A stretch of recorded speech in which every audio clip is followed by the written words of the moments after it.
तो जैसा कि आजकल आसमान में टिड्डी, कौवे और बातें काफी ज्यादा उड़ रही हैं, तो ऐसे माहौल में कोई तो होना चाहिए जो आपके दिमाग की माँ और बहन एक कर सके। मतलब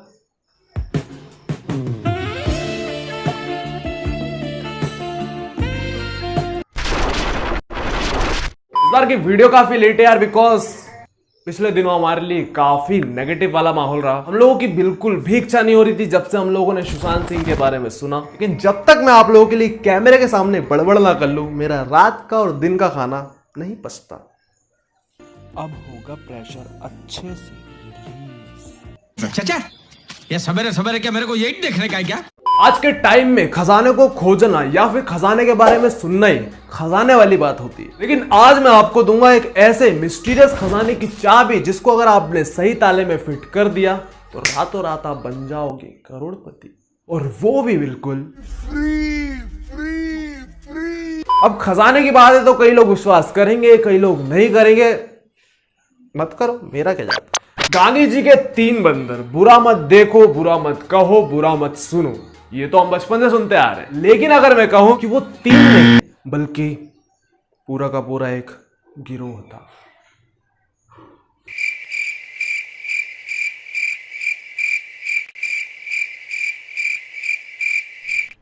अरे कहना क्या चाहते हो? कहने का मतलब है वो लोग 3 नहीं बल्कि 4 थे, लेकिन इस चौथे का चौथा किसने कर दिया, जानने के लिए वीडियो में एंड तक बने रहना। So hello guys, Aryan and you are watching insane tech. तो आज करेंगे episode number 18 of top 10 insane facts, तो वीडियो में एंड तक बने रहना। Without wasting any more time, let's get started.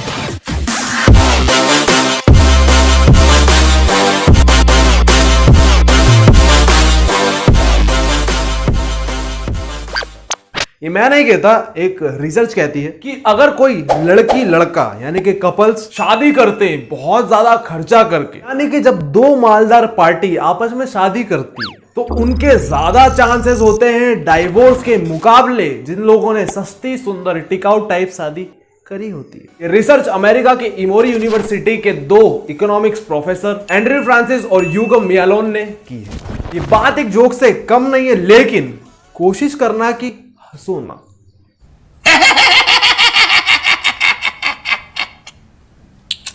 ये बात है 2014 की, जब अमेरिका के इलिनॉइस के एक गांव बार्टन विले में रह रही एक महिला वेंडी रायबॉट के घर आ गई।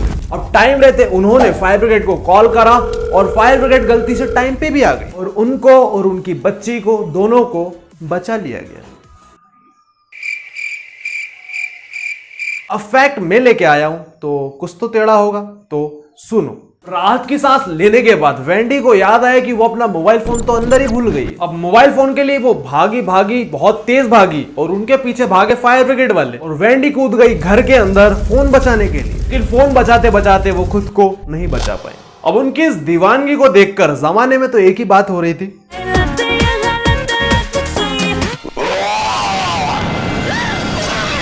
जैसा कि हम बचपन से सुनते आ रहे हैं कि गांधी जी के 3 बंदर होते हैं, लेकिन अगर मैं कहूं कि वो 3 नहीं बल्कि 4 होते हैं तो आपका क्या रिएक्शन होगा? तो आज खोलते हैं नाड़ा इस बात का। चलो आओ आज नाड़ा खोलते हैं।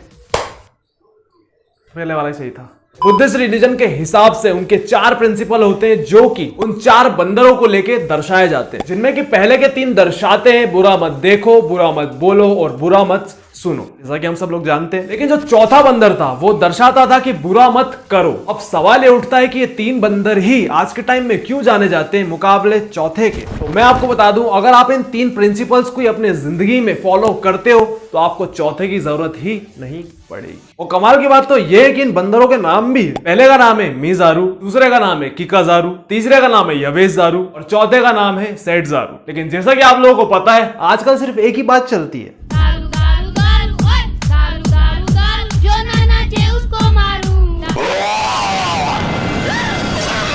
वर्ल्ड वॉर 1 के समय एक कैनेडियन सोल्जर लेफ्टिनेंट हैरी कॉले बॉन ने अपना एक बियर एक जू हंटर को $20 में बेच दिया। उस बियर का नाम था विनी। उस सोल्जर ने उस बियर को जू हंटर वालों को इसलिए दे दिया था ताकि वो बियर लड़ाई से बच सके और आगे चल के वो बियर उस जू का मेन अट्रैक्शन बन गया। तो एक दिन संडे को एक बच्चा उस बियर को देखने आया, जिस बच्चे का नाम था क्रिस्टोफर रॉबिन मिलने। बियर को जू में देखने के बाद उस बच्चे को बियर इतना ज्यादा पसंद आ गया कि उसने अपने टेडी बियर का नाम भी विनी रख दिया। अब जब उस बच्चे के पापा ने उस टेडी बियर को देखा, उन्हें इंस्पिरेशन मिली एक स्टोरी लिखने की जिसका नाम पड़ा विनी द पू। ये उस कार्टून सीरीज का नाम है जो कि आज वर्ल्ड के टॉप कार्टून्स में से एक में आता है। और विनी द पू कार्टून में जितने भी कैरेक्टर्स हैं उन सबका आइडिया ए मिलने को उनके बच्चे के खिलौनों को देखकर ही आए थे। और वो सारे खिलौने आज भी न्यूयॉर्क लाइब्रेरी की मेन ब्रांच में रखे हुए हैं। जैसा कि हम सब लोग जानते हैं, एप्पल के प्रोडक्ट्स की टेक्नोलॉजी नॉर्मल प्रोडक्ट्स के टेक्नोलॉजी से काफी ज्यादा एडवांस चलती है। तो वैसे ही रिसर्चर्स ने पता किया है कि जो एप्पल के आईपैड्स होते हैं उन आईपैड्स का वेट ज्यादा होता है जिनके अंदर ऐप और मीडिया ज्यादा भरा हो, मुकाबले जो आईपैड खाली होते हैं। फॉर एग्जाम्पल, आपके पास 2 आईपैड्स हैं, एक आप अपने काम के लिए यूज करते हो, सब कुछ आपने भर रखा है उसमें, और एक आईपैड जिसके अंदर आप सिर्फ कैंडी क्रश खेलते हो और कुछ नहीं। तो जब मैं उन दोनों का वजन तोलूंगा तो जो आपका काम वाला है, मतलब काम वाला आईपैड है, उसका वजन ज्यादा निकलेगा मुकाबले कैंडी क्रश वाले से। ऐसा इसलिए क्योंकि आईपैड में फ्लैश ड्राइव में वेट के फॉर्म में स्टोर होता है आपका डाटा, जो कि सीधी सी बात है आपका आईपैड का वजन बढ़ाएगा। ये चीज आपके हाथ में तो फील नहीं होगी, लेकिन आपके जो मसल्स होंगे वो उस चीज को भाप लेंगे। ये स्टोरी किसी फिल्मी स्टोरी से कम नहीं है, लेकिन रियल लाइफ स्टोरी। ये बात है 2000 की, जब एक प्रोफेशनल चोर नातार बार्टोलो ने यूएस की हिस्ट्री में सबसे बड़ी डायमंड चोरी की, लेकिन अपनी एक छोटी सी गलती से दबोच लिया गया। उसने डायमंड सेंटर वालों का भरोसा जीतने के लिए एंटवर्प डायमंड सेंटर में एक ऑफिस रेंट पर ले लिया। डायमंड वालों की भी यह गलती थी कि उन लोगों ने बिना उसका पिछवाड़ बैकग्राउंड चेक करे ही उसको ऑफिस रेंट पर दे दिया। उस चोर ने हाईटेक और लोटेक दोनों के कॉम्बिनेशन से इतनी शानदार चोरी करी कि कोई भी उसको पकड़ नहीं सकता था। यानी कि उसने कुछ ताले लेजर मार के खोले और कुछ ताले अपनी बालों में लगी पिंच से, और ये सब उन लोगों ने सीखा था परम पूजनीय सुंदर लाल से।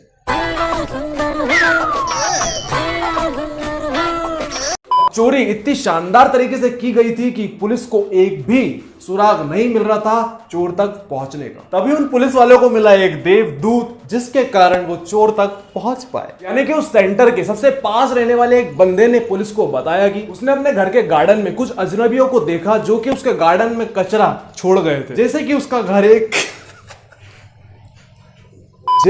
घर एक घूड़ा हो, कचरे का मैदान हो।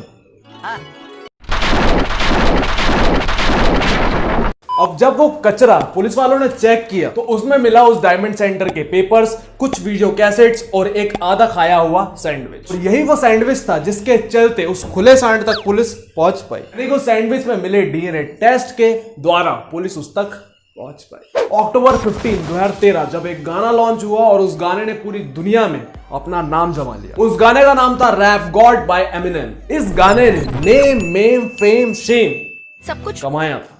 इस गाने के लिए एमिनेम को कांग्रेचुलेशन से लेके कंट्रोवर्सी सब झेलना पड़ा था। 6 मिनट 4 सेकंड के गाने में उन्होंने अपनी पूरी लाइफ खोल के रख दी 1560 वर्ड्स को लेकर। और यही वो रीजन है कि गिनीज वर्ल्ड रिकॉर्ड में उनका नाम है world's most word in a song के नाम का। इस गाने के अंदर 4.28 वर्ड्स यूज किए गए हैं प्रति सेकंड। आर्मी किसी भी देश की हो, हमारे दिल में उनके लिए एक ही चीज होना चाहिए और वो है रिस्पेक्ट। और आज मैं आपको जिस बंदे के बारे में बताने वाला हूं उसके बारे में सुन के आर्मी के लिए आपकी रिस्पेक्ट डबल हो जाएगी। ये बात है ब्रिटिश आर्मी के lieutenant general sir Adrian Carton de Wiart के बारे में। जितना बड़ा इनका नाम है उससे कई ज्यादा बड़े इनके कारनामे। इन्होंने अपनी पूरी लाइफ में world war 1, world war 2, Boer war और ऐसी कई सारी वॉर लड़ी और जीती भी। मेडल्स और अवार्ड्स तो इन्होंने ऐसे जीते हैं जैसे कि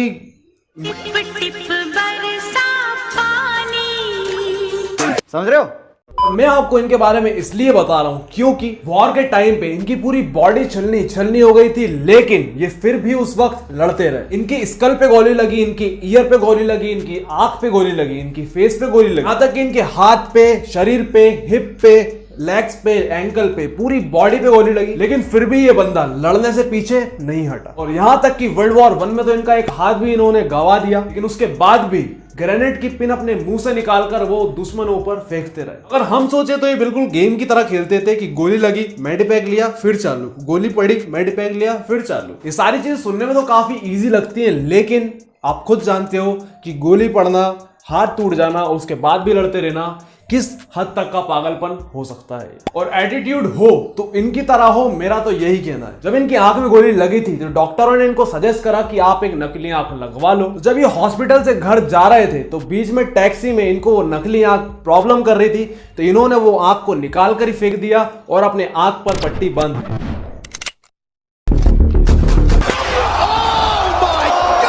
सो hats off to you sir. आप लोगों ने अक्सर सुना होगा इसकी टोपी उसके सर, लेकिन आज मैं आपको बताऊंगा इसकी मुंडी उसके धड़। आज मैं आपको बताने वाला हूं एक ऐसा इम्पॉसिबल और मेरी तरफ से तो बेवकूफी वाला काम। आज तक आप लोगों ने सुना होगा दिल, गुर्दा, फेफड़ा, आंख के ट्रांसप्लांट के बारे में, लेकिन आज मैं आपको बताऊंगा पूरी की पूरी मुंडी के ट्रांसप्लांट के बारे में। इस महान काम की अनाउंसमेंट हुई थी 2015 में, जब एक न्यूरोसर्जन डॉक्टर सर्जियो कैनावेरो ने मीडिया के सामने अनाउंसमेंट की एक जीते जागते जीव के हेड ट्रांसप्लांट के बारे में। उन्होंने मीडिया को बताया था कि वो अगले 2 साल में इस हेड ट्रांसप्लांट को अंजाम देंगे, और पूरी दुनिया की मीडिया ये सुन के हैरान परेशान थी कि क्या ऐसा भी हो सकता है। अब 2017 में जब उन्होंने मीडिया को बताया कि उन्होंने एक सक्सेसफुल ट्रांसप्लांट कर लिया है, मीडिया ने उनकी पूरी जांच पड़ताल की, और जो सामने आया उसके बाद मीडिया ने उनकी इतने टोचे मारे, मतलब मजे लिए, क्योंकि जिस बंदर का उन्होंने हेड ट्रांसप्लांट किया था वो सिर्फ 20 घंटे जिंदा रहा था, और उसके बाद वो जिंदगी भर के लिए बेहोश हो गया, यानी कि कोमा में। मेरा कहना मीडिया से यही होगा कि उसके ज्यादा मजे मत लो, क्योंकि एक सीआईडी का एपिसोड देखा था मैंने जिसके अंदर एक पागल सा डॉक्टर लोगों को जबरदस्ती पकड़ पकड़ कर उनके चीथड़े फाड़ता रहता है। तो अब आप देख लो। क्या मारो मगर प्यार से। ये हेड ट्रांसप्लांट को सक्सेसफुल माना गया है अगर आपको एक दिन की जिंदगी जीना हो, फिर पूरी जिंदगी लैक ऑफ कॉन्शियसनेस और पैरालिसिस की हालत में पड़े रहना हो तो। चलो आते हैं अब हमारे दी गोल्डन फैक्ट पर।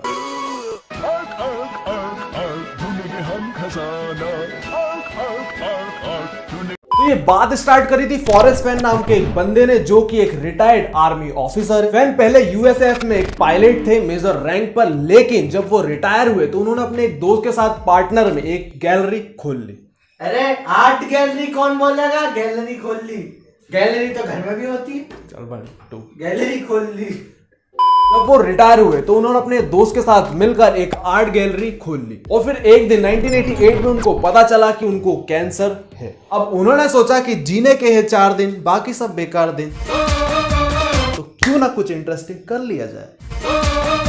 तो 2010 में वो रिकवर हुए और उन्होंने एक बुक लिखी जिसका नाम था the thrill of the chase a memoir. उस बुक के अंदर उन्होंने कई सारी पोएम्स लिखी हुई है, जिसके अंदर उन्होंने छुपाए हुए कुछ क्लूज, जिनको अगर आप पहचान लेते हो तो आप रातों रात बन जाओगे करोड़पति। और मैं आपको बता दूं उस खजाने के अंदर है गोल्ड, ज्वेलरी, जेम्स, जो कि हम एक खजाने के अंदर देखते हैं। इस खजाने की खोज में ऑलरेडी कई सारे लोग भगवान को प्यारे हो चुके हैं, और 2017 में न्यू मैक्सिको के स्टेट पुलिस चीफ ने उनको पब्लिकली बोला भी कि भैया आप इस खजाने का एंड कर दो, क्योंकि कई सारे लोग अब मारे जा चुके हैं और लोग पागल हो रहे हैं इस खजाने के पीछे। लेकिन अफसोस तो मुझे तब हुआ जब मुझे पता चला कि लॉकडाउन का किसी ने फायदा उठाया। वो बंदा फालतू तो बैठा ही हुआ था, तो उसने सोचा कि क्यों ना खजाना ही ढूंढ लिया जाए, और आखिरकार 6 जून 2020 को उसको खजाना मिल गया। वैसे तो फैन को भी नहीं पता है कि किसने खजाना ढूंढा है, लेकिन जिसने भी खजाना ढूंढा था उसने फैन को ईमेल कर दिया था कि भैया खजाना आपका मेरे पास है। तो ऐसे ईमानदार लोगों के लिए चुतिया है तो चुतिया तेरा फैन। वीडियो अच्छी लगे तो फटाफट एक लाइक मार दो, और चैनल अगर अब तक सब्सक्राइब नहीं किया है तो जल्दी से कर लो यार, काहे का वेट कर रहे हो। और इंस्टाग्राम पे नहीं फॉलो करने का नहीं कह रहा हूँ, फालतू मैसेज मत करा करो मुझे। उन लोगों को कह रहा हूँ जो मुझे मैसेज करते हैं सब फॉर सब के लिए, उन लोगों से यार मेरी एक ही विनती होगी कि भाई ऐसे मैसेज मत करो, क्योंकि मैं इस पे बिल्कुल भी विश्वास नहीं करता, और ऐसा ना मैं किसी को करने की सलाह देता हूँ। और अगर फिर भी आप करोगे, मैं करूंगा तो कुछ नहीं, बाकी नंगे होकर नंगे उतार दूंगा तुमको, तो फिर चुपचाप मुड़ जाओ। तो आप जो लोग मुझसे जुड़ना चाहते हैं, लिंक डिस्क्रिप्शन बॉक्स में इंस्टाग्राम की फटाफट जुड़ जाओ मुझसे या मेरे रिसर्चर से। ऐसी वीडियोस आती रहेंगी, बीच में थोड़ा सा ब्रेक लग जाता है लेकिन फिर से हम उसको चौथे गियर में डाल के निकाल लेते हैं। सो मिलते हैं जल्दी नेक्स्ट वीडियो में, तब तक के लिए stay tuned, till then take care.